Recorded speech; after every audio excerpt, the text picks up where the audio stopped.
সংসারের অভাব ঘোচাতেই শখের এই ষাঁড়টিকে বিক্রি করবেন ফরিদপুরের দিনমজুর আদু মোড়ল। স্বাদ থাকলেও আর সাধ্য নেই ষাঁড়টিকে তার নিজের কাছে রাখার।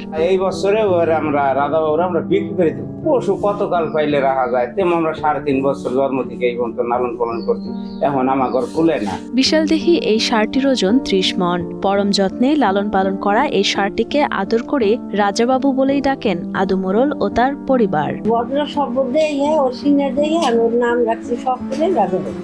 রাজা খালে মানুষ হয়ে গেল রাজার বাবু। ফরিদপুরের নগরকান্দা উপজেলার রামনগর ইউনিয়নের দেবীনগর গ্রামের দিনমজুর আদিল উদ্দিন স্থানীয়দের কাছে পরিচিত আদু মোড়ল নামে। অন্যের জমিতে কাজ করার পাশাপাশি ষাঁড়টির যত্নেরও কোনো কমতি রাখেননি তিনি। সময়ের সঙ্গে সঙ্গে বিশাল আকার ধারণ করতে থাকে ষাঁড়টি। মালিকের দাবি, সম্পূর্ণ প্রাকৃতিক খাবারেই বেড়ে উঠেছে 30 মণের এই ষাঁড়। মানুষের অনেক বড় বড় গরু দেখে আমার খুব আশা হয়েছিল যে আল্লাহ মানুষের কত বড় গরু বানায়, আল্লাহ আমার এটা গরু দেবে।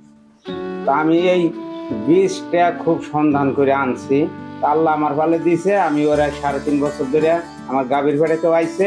ওই আমার বাড়ির ঘাস, আমার ধানের খের, গমের ভুসি, এই খাওয়াই ওরা লালন পালন করছি আমি। তাছাড়া বাড়তি কোনো খাদ্য খানা আমি দিতে পারি না। অনেক দূরে থেকে মানুষ আসতেছে গরুটা দেখার জন্য। অনেক মানুষ আসলে আমাদের মনে অনেক আনন্দ লাগতেছে। এত মানুষ আসতেছে আমাদের বাসায় গরুটা দেখার জন্য। এখন আমি গরুটা বিক্রি করে দিতে চাইতেছি। এখন যদি মনে করেন নিজেদের কষ্ট লাগলেও বিক্রি করতেই হবে। এখন মনে করেন গরুটা যদি নিজের দাম পায় তাহলে বিক্রি করে দিই। এলাকাবাসী সহ আশপাশের জেলা থেকেও অনেকে আসছেন ষাঁড়টিকে দেখতে।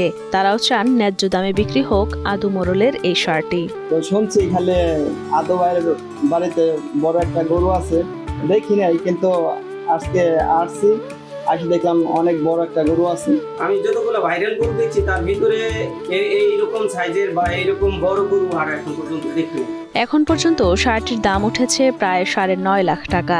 যদিও চূড়ান্ত দাম এখনো নির্ধারণ করেননি আদু মোড়ল। ভালো দাম পেলে এবারের কোরবানি ঈদেই বিক্রি করবেন শখের এই ষাঁড়।